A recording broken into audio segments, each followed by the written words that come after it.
Bismillahirrahmanirrahim. Assalamualaikum warahmatullahi wabarakatuh. Alhamdulillahi rabbil alamin. Wassalatu wassalamu ala rasulillahil karim. Nabiyyina wa sayyidina Muhammadin wa ala alihi wa sahbihi ajma'in. Wa ba'd. Saudara-saudariku dimanapun Anda berada, as-saimin was-saimat yang tengah menunaikan ibadah puasa Ramadan khususnya, semoga seluruh rangkaian ibadah kita yang kita tunaikan sampai dengan detik ini berkenan diterima oleh Allah Subhanahu wa taala. Baik puasa yang kita tunaikan dari mulai fajar tiba sampai dengan maghrib datang, pun demikian dengan ibadah malam kita, solat-solat kita, tilawah Quran kita, zikir kita, dan taubat kita kepada Allah Subhanahu wa taala. Semoga penerimaan terbaik di sisi Allah Subhanahu wa taala menghadirkan beragam keistimewaan yang dijanjikan oleh Allah Subhanahu wa taala dan Rasulullah sallallahu alaihi wasallam yang mempertegas itu semua dalam hadis beliau. Teman-teman sekalian, di antara ibadah yang penting di bulan Ramadan adalah ibadah yang ditunaikan di sepanjang malam Ramadan. Sebagian orang mengira bahwa puasa itu hanya terfokus pada ibadah siang saja. Saat seorang insan beriman mampu menahan lapar, menahan haus, menahan hasrat biologisnya dari mulai terbit fajar sampai dengan terbenam matahari di waktu maghrib.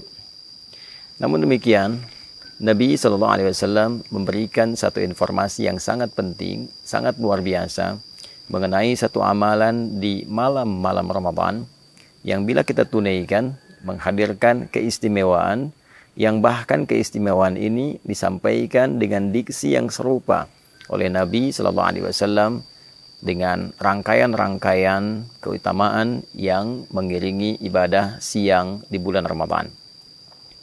Dalam hadis riwayat Al-Bukhari, bahkan dalam selisih yang tidak banyak di penomoran hadisnya, melalui rawi atau periwayat yang sama, yaitu sahabat Abu Hurairah radhiyallahu taala anhu dari Nabi sallallahu alaihi wasallam. Kala beliau sallallahu alaihi wasallam menginformasikan tentang keutamaan Ramadan, beliau bersabda, "Man shama Ramadhana imanan wa ihtisaban, ghufira lahu ma taqaddama min dhanbi."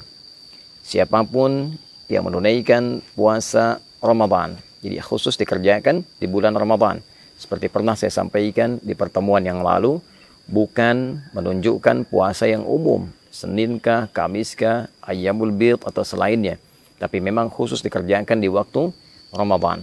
Man shama Ramadhana imanan, ia kerjakan puasa Ramadan ini dengan penuh keimanan, berwujud keikhlasan karena Allah Subhanahu wa taala. Wahtisaba, dia berharap ridha Allah, pahala dari Allah, dan mengoreksi dirinya untuk mendapatkan ampunan Allah.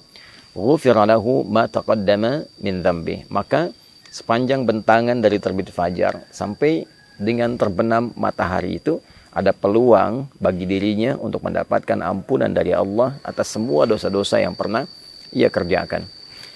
Redaksi hadis ini nyaris kita dapati kesamaan yang luar biasa, nyaris kita dapati kemiripan yang luar biasa dengan ibadah malam. Perbedaannya hanya terletak pada bentuk ibadahnya. Jika pagi itu shoma, yaitu puasa, maka malam itu qama, qiyam, penunaian salat. Hadis paginya sampai ke maghrib, dari terbit fajar sampai maghrib, man shoma Ramadhana, maka hadis tentang ibadah malam yang menunjukkan keistimewaan luar biasa itu, Nabi bersabda, man qama Ramadhana imanan wahtisaba, ghufira lahu ma taqaddama min dhanbi. Siapapun yang menunaikan ibadah qiyam khusus di malam-malam Ramadan, qama Ramadhana. Jadi qiyam ini baik itu qiyamul lail sifatnya, baik itu tahajud ataupun witir, dikerjakannya khusus di malam-malam Ramadan, bukan di luar malam Ramadan.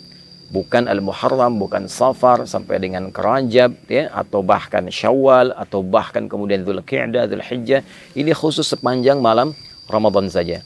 Man qama Ramadhana, siapapun yang mampu menghidupkan malam Ramadan dengan menunaikan qiyam. Qiyam di sini dimaksudkan salat. Karena redaksi salat di dalam Al-Quran seringkali diiringi dengan turunan kata qama. Baik itu dari qamanya ataupun aqamanya.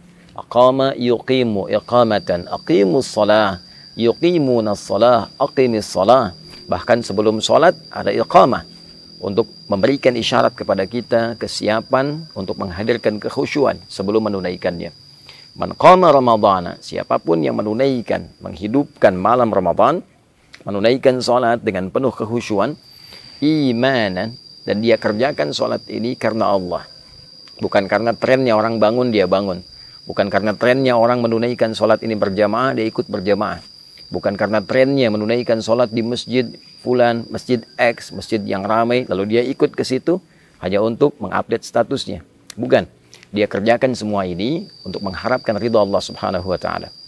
Wahtisaba, dan dengan keikhlasannya ini dia berharap benar ridha Allah, pahala dari Allah, seraya dia menghidupkan nilai evaluasi bagi dirinya. Dia evaluasi dirinya, dia bermuhasabah. Ghufira lahu ma taqaddama min dzambi. Sama persis kalimatnya. Maka ia berpeluang mendapat ampunan Allah Subhanahu wa taala dari semua dosa yang pernah ia kerjakan selama hidupnya. Jadi antara ibadah siang dengan ibadah malam, satu ada keistimewaan yang serupa, yaitu sama-sama berpeluang menghadirkan ampunan Allah Subhanahu wa taala. Serupa dengan hadirnya peluang ampunan dosa dari Allah Subhanahu wa taala. Oleh karena itu, ibadah malam ini tidak boleh disia-siakan. Jadi sebagian ulama bahkan berkomentar jika ada orang yang menunaikan puasa di terbit fajar sampai dengan maghrib menjelang malam itu, dia menunaikan puasa dengan sempurna, benar puasanya. Tapi dia tidak mengerjakan qiyam di malam harinya, tidak menunaikan sholat di malam harinya, maka seakan ia tidak mendapatkan kesempurnaan Ramadan. Karena ia berpeluang mendapatkan ampunan di siang harinya, sementara malamnya dia tidak mendapatkan anugerah serupa karena tidak mengambil peluangnya. Jadi ini yang pertama. Itulah yang menjadikan beberapa sahabat sampai istri Nabi SAW, khususnya Sayyidah Aisyah radhiyallahu taala anha, begitu memburu kesempatan malam-malam Ramadan.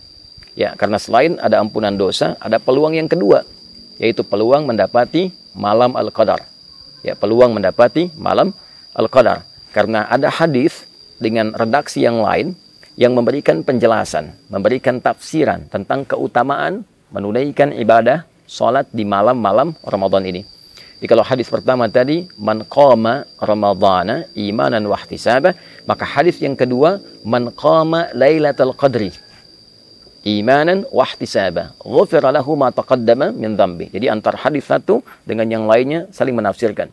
Yang pertama menunjukkan jenis ibadahnya yaitu salat di malam-malam Ramadan.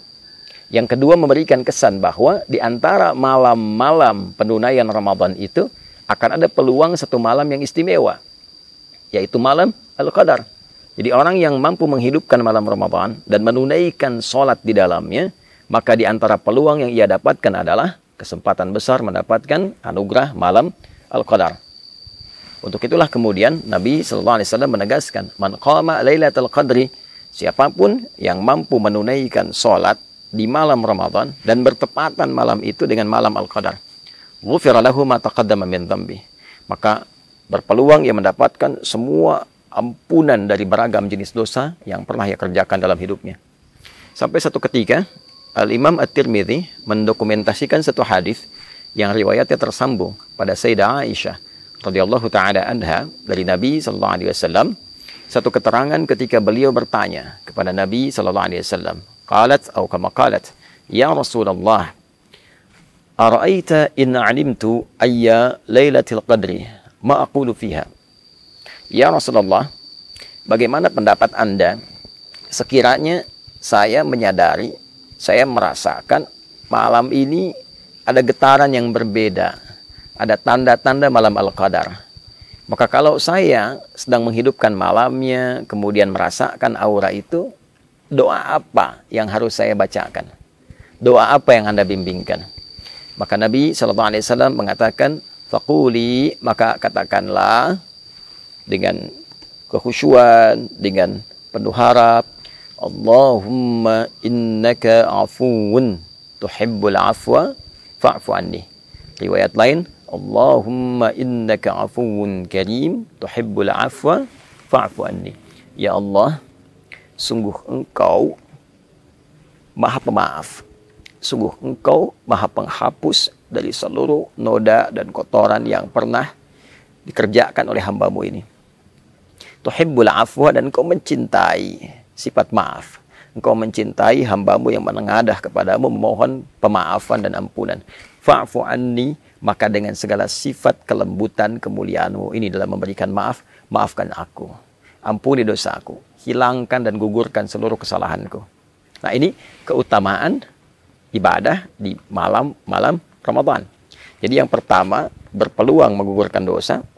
Yang kedua, berpeluang mendapati malam Al-Qadar. Dan bonusnya adalah ampunan dosa dari Allah Subhanahu wa ta'ala.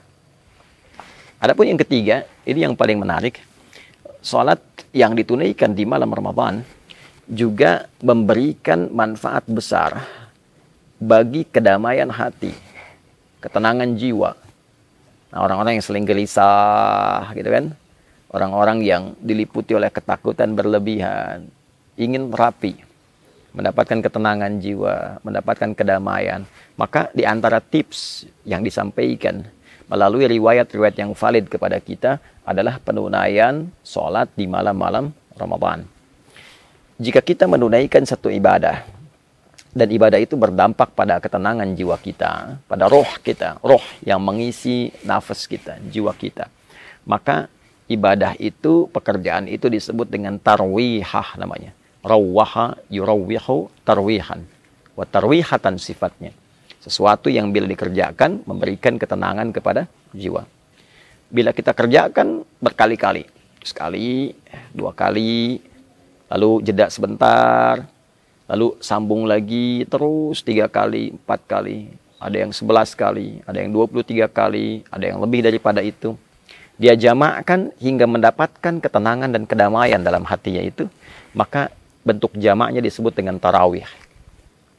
Itulah sebabnya sholat yang ditunaikan di malam-malam Ramadan disebut dengan tarawih, untuk memberikan kesan bahwa manfaat sholat ini, ya, selain sifatnya juga ditunaikan dengan ketenangan, manfaatnya adalah memberikan dampak kepada jiwa yang lebih damai, memberikan kondisi kepada jiwa yang lebih tenang. Jadi orang yang rajin menunaikan ibadah tarawih dan ditunaikan dalam keadaan tenang, dalam keadaan yang baik, itu dampaknya ke hati akan memberikan kedamaian yang tidak didapatkan dalam suasana-suasana yang lain. Itulah sebabnya kenapa ibadah ini diviralkan namanya dengan tarawih.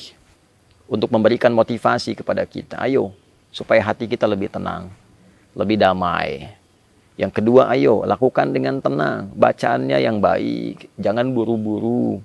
Jangan tergesa-gesa. Lakukan dengan penuh kedamaian. Sampai mendapatkan gelombang, frekuensi-frekuensi ke dalam jiwa kita yang menghunjamkan kedamaian pada hati. Cari imam-imam yang baik, yang memberikan getaran-getaran yang menenangkan kepada jiwa. Nah, itulah manfaat ibadah-ibadah yang ditunaikan di malam Ramadan, khususnya sholat yang kita hidupkan sepanjang malam Ramadan. Jadi sholat tarawih, qiyam Ramadan bukan ibadah biasa. Sholat ini berpeluang menghadirkan ampunan Allah Subhanahu wa ta'ala. Sholat ini berpeluang menghadirkan keutamaan datangnya malam Al-Qadar. Sholat ini berpeluang memberikan kedamaian kepada jiwa. Masuk ke masjid dalam keadaan yang belum tentu damai sepenuhnya, pulang dalam keadaan yang tenang. Bila pun ajal tiba, wafat dalam keadaan tenang. Ditanya malaikat dalam keadaan tenang. Kembali kepada Allah dalam keadaan tenang. Itu diantara keutamaan yang tersaji dari menu-menu ibadah Ramadan. Pilihannya kembali kepada kita. Jika Allah sudah membentangkan siang dan malam dengan beragam keistimewaan yang menghadirkan rahmatnya untuk mengembalikan kita dalam keadaan yang mulia, untuk menenangkan dan menghunjamkan kedamaian pada jiwa kita, untuk memberikan pahala yang bahkan melebihi 1000 bulan. Bila dengan itu semua belum tergerak kita untuk menyambutnya, maka dengan cara apa lagi Allah memberikan peluang kepada kita untuk mengembalikan diri kita dalam keadaan yang baik. Saudara-saudariku, kita diciptakan dalam fitrah yang baik. Kita diciptakan dalam kondisi yang mulia. Ramadan memberikan peluang kepada kita untuk mengembalikan kita dalam keadaan fitrah yang baik dan mulia itu. Mari kita menyambutnya, mari kita hidupkan, dan semoga Allah memberikan kekuatan kita untuk mengoptimalkan semua amalan dan keistimewaan yang tadi disampaikan. Allahumma taqabbal minna innaka antas sami'ul alim wa tub 'alaina innaka antat tawwabur rahim. Allahumma ij'alna min muqimis salah wa nakhussuka ya Allah warzuqna ya arhamar rahimin bil quwwah wal hubba ya arhamar rahimin bil quwwah wal hubba tam li iqamati at-tarawih mukhlishina lakad din ya rabbal alamin. Sallallahu ala sayyidina Muhammad wa ala alihi wa sahbihi ajma'in wa akhiru da'wana alhamdulillahi rabbil alamin. Demikian Adi Hidayat, selamat berbuka. Kami dari Mira. Assalamualaikum warahmatullahi wabarakatuh.